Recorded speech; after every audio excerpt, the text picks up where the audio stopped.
प्रिय विद्यार्थियों, मनुस्मृति के प्रथम अध्याय के पिछले व्याख्यानों में हमने संसारोत्पत्ति के विषय में अध्ययन किया। उसी क्रम में आज हम आगे अध्ययन करेंगे कि पिछले व्याख्यानों में हमने पढ़ा कि किस प्रकार से इस पृथ्वी पर सर्वप्रथम जल की उत्पत्ति हुई, ब्रह्मा की उत्पत्ति हुई और स्वर्ग आदि की, पृथ्वी आदि की उत्पत्ति हुई, महत तत्व, जाति, देवगण आदि, वेद त्रय, समय आदि, सूक्ष्म स्थूल आदि, इन सब की सृष्टि हुई। इसी क्रम में आज हम आगे इसका अध्ययन प्रारंभ करेंगे कि इसके पश्चात ब्रह्मा जी ने जो है वो ब्राह्मण आदि वर्णों की सृष्टि की कि लोकानां तु विवृद्ध्यर्थम मुख बाहु रूपादितः ब्राह्मणम क्षत्रियम वैश्यम शूद्रम च निर्वर्तियत। कि जो ब्रह्मा जी हैं, उन ब्रह्मा जी ने लोक वृद्धि के लिए, संसार की विवृद्धि के लिए ब्रह्मा जी ने अपने मुख से, बाहु से, उरु और पैर से क्रमशः ब्राह्मण, क्षत्रिय, वैश्य और शूद्र वर्ण की सृष्टि की।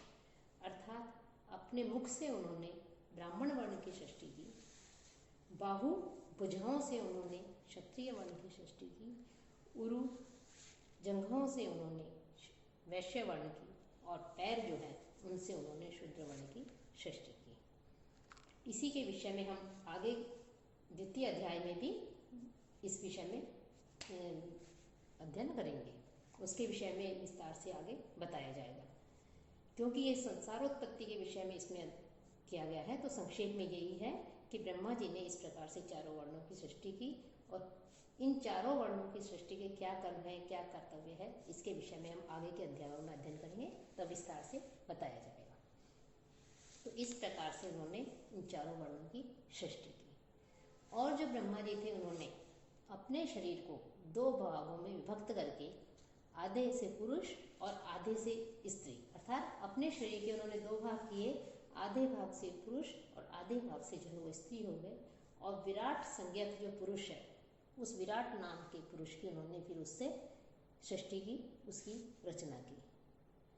कि उस विराट पुरुष की जो सृष्टि की, उस विराट पुरुष ने तपस्या करके जिसकी सृष्टि की, उसी को जो है मुझको इस सारे संसार की सृष्टि करने वाला आप मानिए, तथा इस सारे संसार की सृष्टि जो है मैंने की। ये मनु जो है वो ऋषियों को संबोधित करते हुए कह रहे हैं कि हे महर्षि, हे श्रेष्ठ ब्राह्मणों, उस विराट पुरुष ने जो तपस्या करके जिसको उत्पन्न किया, उसे इस संसार का रचयिता, उत्पन्न करने वाला जानो। फिर कह रहे हैं कि प्रजापतियों की सृष्टि करने के इच्छुक मैंने अत्यंत कठिन तपश्चर्या की, अत्यंत कठोर तपस्या की और तपस्या करने के पश्चात पहले 10 प्रजापतियों अर्थात महर्षियों की सृष्टि की। कि 10 प्रजापति जो हैं, उन 10 प्रजापतियों को, महर्षियों को जन्म दिया, उनकी सृष्टि की, उनकी रचना की।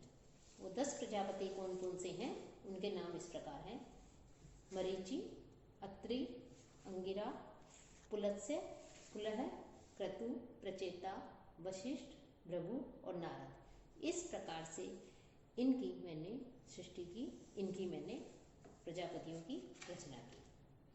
फिर इसके पश्चात 7 मनुओं की रचना की, देवों की सृष्टि की।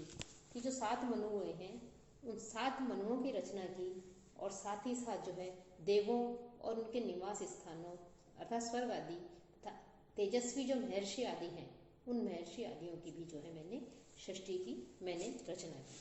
साथ ही साथ जो यक्ष, राक्षस, पिशाच, गंधर्व, अप्सराएं, असुर, नाग, वासुकी आदि, सर्प, सुवर्ण जैसे गरुड़ वगैरह और पितृगण आदि की मैंने रचना की, आदि की सृष्टि की। और इनकी रचना करने के पश्चात बिजली, वज्र, बादल, रोहित अर्थात रोहित कहते हैं इंद्रधनुष को, उसकी, और उल्का, निर्घात की, निर्घात उसे कहते हैं कि आकाश और पृथ्वी जो है उसके बीच में होने वाला उत्पात सूचक जो एक विशेष शब्द होता है, उसे जो है निर्घात कहा जाता है। और धूमकेतु कि पुच्छल जो तारा होता है उसे धूमकेतु कहा गया, इसकी सृष्टि की। साथ ही साथ अनेक प्रकार के तारों की, कि ध्रुव, अगस्त्य आदि की भी जो है उन्होंने कह रहे हैं कि इस पृथ्वी पर जो है सृष्टि हुई, इनकी रचना हुई, इनका निर्माण हुआ। इसके पश्चात जो किन्नर आदि थे, उनकी वानर, अनेक प्रकार की जो मछलियां हैं उनकी, पशु पक्षी आदि, व्याघ्र जो है आदि, हिंसक जीवों की, अहिंसक जीवों की, इन सब की जो है इस पृथ्वी पर सृष्टि हुई, रचना हुई। इसके पश्चात जो कृमि हैं, कीट पतंगे हैं, उनकी भी इस पृथ्वी पर रचना की, लता वृक्ष आदि, इन सब की जो है यहाँ पर रचना की गई। तो इस प्रकार इन महात्माओं 10 प्रजापतियों के साथ साथ इन स्थावर और जंगम प्राणियों की भी सृष्टि की, और उनकी सृष्टि करने के साथ साथ उनके कर्म की भी व्यवस्था जो है कि उनकी भी रचना की, उनकी भी सृष्टि की। कि संसार में, आगे कहते हैं वो, कि संसार में जिस जीव का जो कर्म बताया गया है, वो जीव जो है उन जीवों के क्रम को, अब मैं आपको बताऊंगा कि जीव क्या है और उसका कर्म क्या है, इनके विषय में भी उन्होंने आगे बताया है कि वो क्या है। उन्होंने जो है आगे इसी क्रम में कहते हैं कि जरायुज जीव होता है। हमें कैसे पता कि जरायुज, अंडज, स्वेदज, उद्भिज, औषधि आदि जीव जो है उनके विषय में बताते हुए कह रहे हैं कि जरायुज जीव जो है वो क्या होता है, उसके लक्षण क्या होते हैं। कि पशुश्च मृगश्च व्यालः उवाच भयतो उदयतः रक्षांसि च पिशाचश्च मानुषश्च जरायुजः। कि पशुश्च, कि पशु आदि, कि मृग जैसे है, गो आदि, ये जो है ये पशु की श्रेणी में आते हैं। तो पशु अर्थात गो आदि, मृग, हरिण आदि, व्याल, सिंह आदि हिंसक जीव जो हैं वो, और ऊपर और नीचे दोनों जिन तरफ उनके दांत होते हैं, दंत होते हैं, ऐसे ऊपर नीचे दंत वाले राक्षस आदियों की, पिशाचों की, और जो मनुष्य हैं, ये सब जरायुज हैं, अर्थात गर्भ से उत्पन्न होने वाले जीव हैं। तो जरायुज उसे कहते हैं कि जो गर्भ से उत्पन्न होते हैं, उसके अंतर्गत गो आदि पशु आते हैं, मृग हरिण आते हैं, व्याल अर्थात सिंह आदि हिंसक जीव आते हैं, राक्षस, पैशाच और मनुष्य, ये सब जरायुज कहलाते हैं, क्योंकि ये सब गर्भ से उत्पन्न होने वाले जीव हैं। अब अंडज जीव क्या है? अंडज जीव की भी उन्होंने सृष्टि की है इस पृथ्वी पर। तो अंडज जीव के लक्षण बता रहे हैं कि अंडज जीव जो है, उस अंडज जीव के अंदर पक्षी कि जो अंडे से उत्पन्न होते हैं वो अंडज जीव कहलाते हैं। पक्षी, सर्प, मगर, मछली, कछुए, इस प्रकार के जो अनेकों जो स्थलचर और जलचर, स्थल पर रहने वाले, भूमि पर रहने वाले और जल पर रहने वाले जो जीव हैं, वे सब अंडज कहलाते हैं, क्योंकि वो अंडे से उत्पन्न होते हैं। अब अगले जीव हैं वो है स्वेदज। स्वेदज जीव क्या है कि जो एक तरह से गर्मी या पसीने से उत्पन्न होते हैं, वे स्वेदज कहलाते हैं। जैसे मच्छर है, मक्खी है, खटमल है, इस प्रकार के अन्य जीव जो पसीने से या गर्मी से उत्पन्न होते हैं, वे सब स्वेदज कहलाते हैं। उद्भिज और औषधि जीव। उद्भिज और औषधि जीव किसे कहते हैं कि बीज तथा शाखा से लगने वाले, कि बीज से उत्पन्न होने वाले और शाखा आदि से लगने वाले लता आदि, वृक्ष आदि, जैसे आम, अमरूद, गुलाब आदि, ये सब स्थावर जो जीव हैं, ये उद्भिज कहलाते हैं, क्योंकि बीज या शाखा से उत्पन्न होते हैं।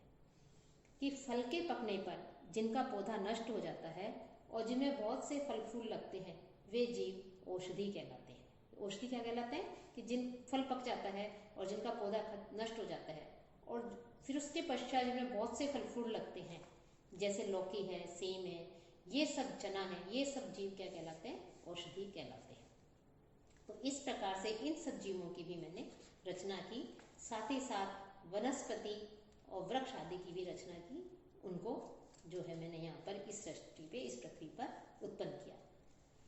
इन सब की रचना के साथ साथ गुच्छ, गुल्म, तृण, प्रतान, वल्ली आदि ये सब क्या होते हैं, इनके विषय में भी जो है उन्होंने बताया है कि किस प्रकार से इन सब आदि की रचना की। तो जन्म मरण आदि से भयंकर और सर्वदा, कि जन्म मरण आदि से और हमेशा विनाशील ये जो संसार है, प्राणियों का जो जगत है, इसमें ब्रह्मा से लेकर स्थावर तक की जो गतियां हैं, उनकी सृष्टि की है। उनकी गतियों के विषय में मनु कह रहे हैं महर्षियों से कि मैंने आपको बताया कि किस प्रकार से किस किस जीव की किस किस प्रकार से इस पृथ्वी पर रचना की ब्रह्मा जी ने। और रचना करने के पश्चात जो ब्रह्मा जी थे, अचिंत्य सामर्थ्य वाले ब्रह्मा जी, वो जो है समस्त स्थावर एवं जंगम जो जीव हैं, उन जीवों की सृष्टि करके, रचना करके प्रलय काल से सृष्टि काल को नष्ट करते हुए अपने आप में अंतर्ध्यान हो गए, वो वहां से चले गए। कि जो ब्रह्मा जी हैं वो जब जागते हैं, अर्थात जागने से तात्पर्य है जो वो इस संसार की सृष्टि करने की इच्छा रखते हैं, तब यह संसार अनेक प्रकार की चेष्टाएं करता है, जैसे श्वास प्रश्वास भोजन आदि के द्वारा चेष्टा करता है। और जब वे ब्रह्मा जी सोते हैं, अर्थात इस संसार को नष्ट करने की इच्छा करते हैं, तब यह संसार नष्ट हो जाता है। और तो ब्रह्मा जी के जागने और सोने का जो एक के कारण जो संसार की सृष्टि होती है, संसार नष्ट होता है, इसी को क्रमशः सर्ग तथा प्रलय भी कहते हैं। तो इस प्रकार से, और जब ब्रह्मा जी जो हैं, उस ब्रह्मा के सोने पर जो प्राणी हैं वो सभी अपने अपने कर्मों के द्वारा प्राप्त होने वाले जो देहधारी जीव हैं, वो अपने अपने कर्मों से निवृत्त हो जाते हैं, देह धारण नहीं करते हैं, और सब इंद्रियों के साथ वो चेष्टा शून्य हो जाते हैं, अर्थात वो सब नष्ट हो जाते हैं, नाश को प्राप्त होते हैं। तो इस प्रकार से ब्रह्मा जी ने इन जीवों की अनेक प्रकार की इस पृथ्वी पर जो सृष्टि है उसके विषय में जो है उनकी रचना की। और आगे जो है अब हम प्रलय क्या है उसके विषय में जानेंगे कि जब एक ही समय में, प्रलय किसे कहते हैं कि जब एक ही समय में सारे प्राणी उस परमात्मा में विलीन हो जाते हैं, परमात्मा में लीन हो जाते हैं, संपूर्ण जीव जगत निवृत्त हो जाता है, तो वो जो है प्रलय की स्थिति होती है और वो ब्रह्मा के अंदर लीन हो जाते हैं, उसको प्राप्त कर लेते हैं, उसमें चले जाते हैं। और जब यह जीव तम अर्थात अज्ञान का आश्रय करके उस इंद्रियों के साथ बहुत समय तक रहता है और अपना कर्म नहीं करता है, अर्थात जीव जो है वो श्वास उच्छ्वास आदि करना छोड़ देता है, तब वह अपने शरीर से बाहर निकल जाता है, आत्मा उस शरीर से बाहर निकल जाती है। तो इस प्रकार से जो है वो फिर ब्रह्म को प्राप्त हो जाता है, ईश्वर में लीन हो जाता है, उसमें चला जाता है।